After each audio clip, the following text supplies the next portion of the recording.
Magandang araw! Alam mo ba na dahil sa dulang tatalakayin natin ngayon, nakulong ang may akda nito? Isang dula na gumising sa damdaming makabayan ng mga Pilipino sa panahon ng pananakop ng Amerikano. Sa video na ito, pag-aaralan natin ang Kahapon, Ngayon at Bukas ni Aurelio V. Tolentino.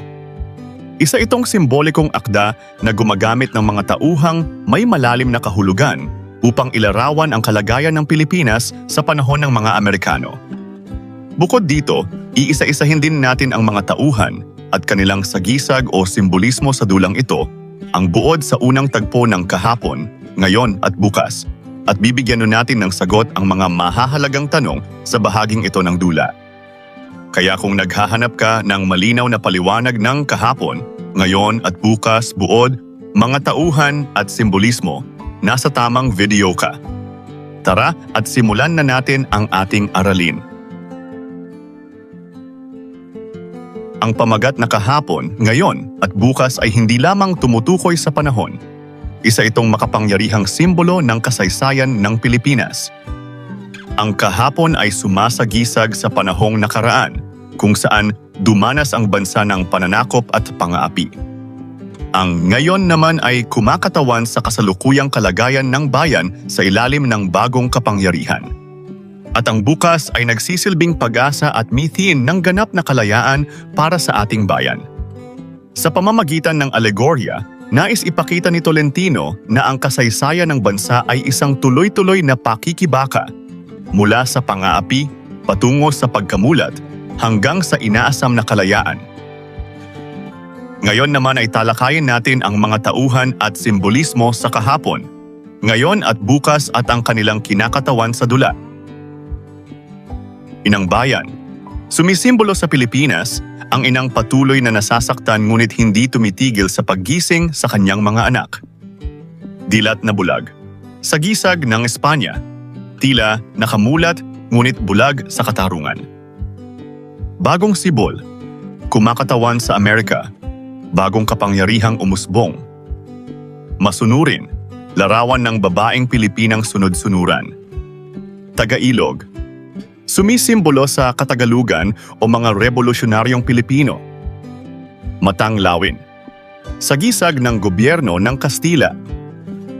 Malay natin, kumakatawan sa gobyernong Amerikano. Asal hayop, simbolo ng Pilipinong taksil at mapaglinlang.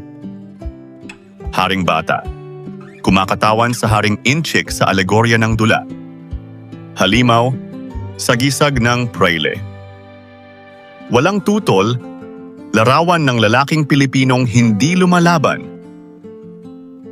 Dumako na tayo sa buod ng unang tagpo ng Kahapon, Ngayon at Bukas, kung saan makikita ang simula ng pagtataksil at pagkamulat ng bayan.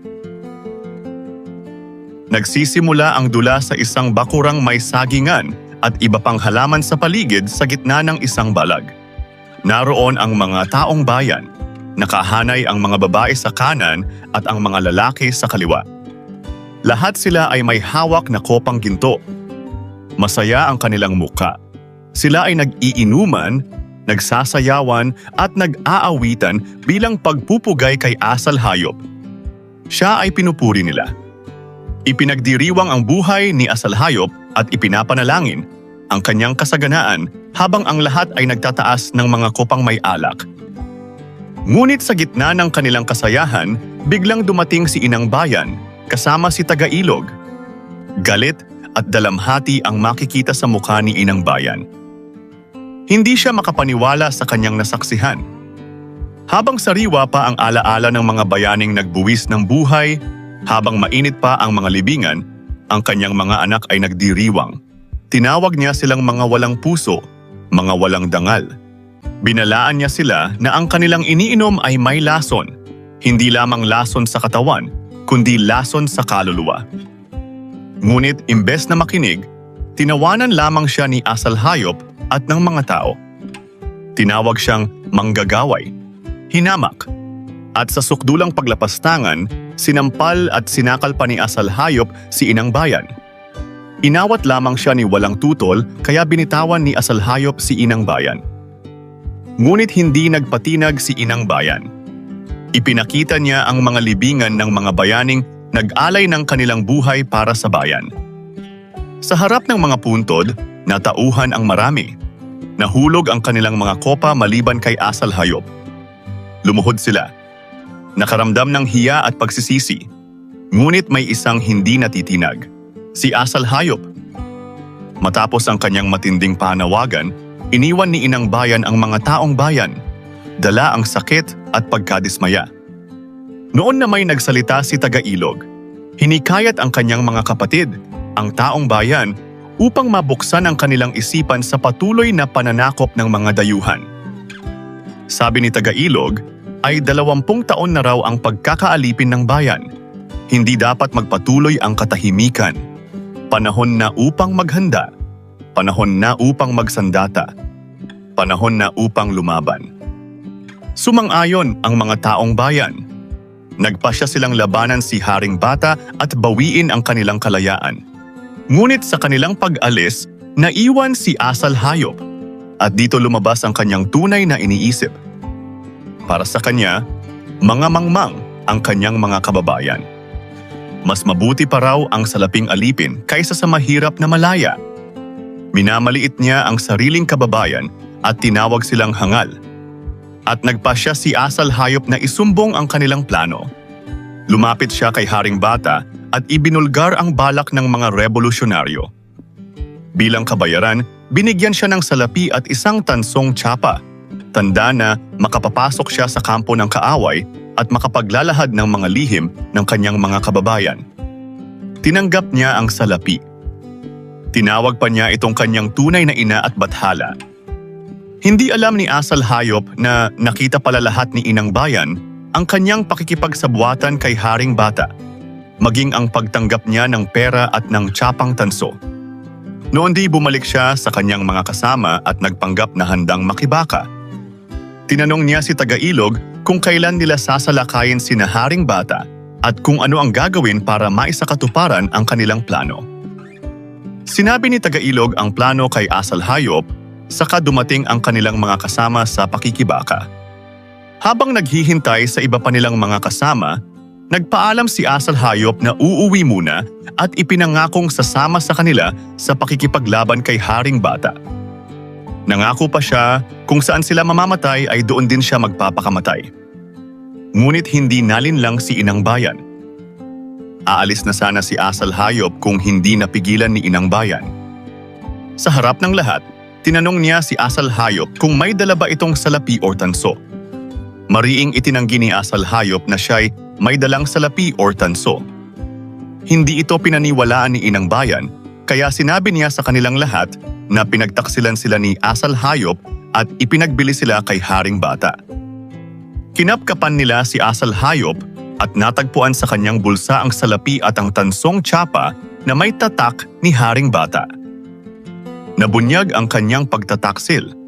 Ang salapi ay kabayaran sa pagbebenta sa bayan. At ang tanso naman ay ang susi upang makapasok siya sa lugar ni Haring Bata at nang maipagkanulo ang kanilang mga lihim. Sa harap ng lahat, nahayag ang kanyang kasakiman at kawalan ng dangal. Humingi siya ng patawad. Ngunit huli na ang lahat.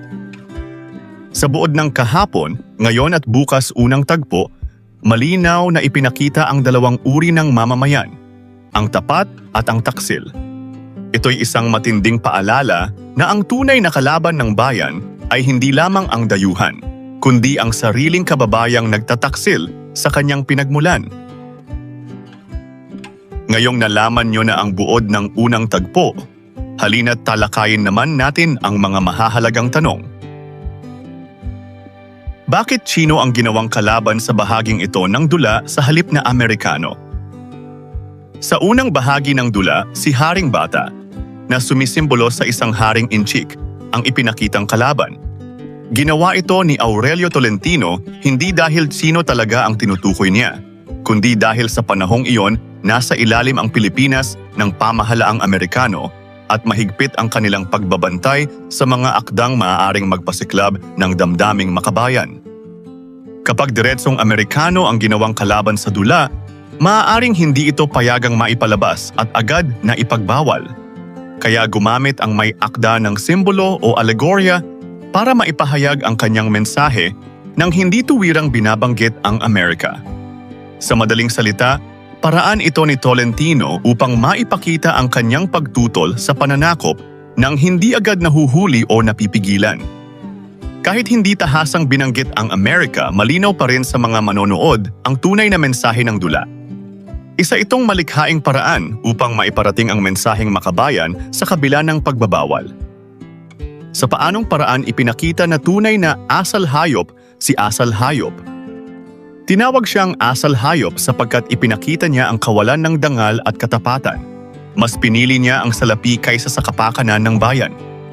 Ipinagkanulo niya ang sariling kababayan at handang ibenta ang kanilang mga lihim kapalit ng personal na pakinabang. Ang kanyang pagkatao ay naging larawan ng kasakiman, taksil na pag-uugali, at kawalan ng malasakit sa sariling bayan. Ano ang mensahe o aral ng dula? Ang pangunahing mensahe ng kahapon, ngayon at bukas ay ang kahalagahan ng pagmamahal sa bayan at pagkakaisa para makamit ang kalayaan. Ipinapakita sa dula na hindi sapat na umasa lamang sa iba. Kailangang magising ang mga tao sa tunay na kalagayan ng kanilang bayan. Hindi dapat maging bulag sa nangyayaring pang-aapi at hindi rin dapat ipagpalit ang dangal at kalayaan kapalit ng salapi o pansariling kapakinabangan. Makikita rin sa karakter ni Asal Hayop na ang pagtataksil at kasakiman ay nakasisira sa bayan. Samantalang sina Inang Bayan at Taga-Ilog ay nagpapakita ng tapang, pagmamahal sa bansa at paninindigan. Sa madaling salita, itinuturo ng dula na ang kalayaan ay hindi basta ibinibigay, ipinaglalaban ito. Ang tunay na kaaway ay hindi lang ang dayuhan, kundi pati ang sariling kababayan na handang magtaksil. Ang bawat mamamayan ay may pananagutan sa kinabukasan ng bayan. Ang dula ay isang paalala na dapat maging mulat, makabayan, at handang ipaglaban ang tama para sa kapakanan ng lahat. Ngayon, tanungin natin ang ating sarili. Kung tayo ang nabuhay sa panahong iyon, tayo ba ay magiging tulad ni Taga-Ilog o tulad ni Asal Hayop? At dito nagtatapos ang ating pagtalakay sa kahapon, ngayon at bukas ni Aurelio V. Tolentino, kabilang ang mga tauhan at simbolismo at ang buod ng unang tagpo ng dula. Kung nakatulong sa iyo ang video na ito, huwag kalimutang i-like, mag-subscribe at i-click ang notification bell para lagi kang updated sa mga susunod nating aralin. Hanggang sa muli, maraming salamat sa inyong panonood.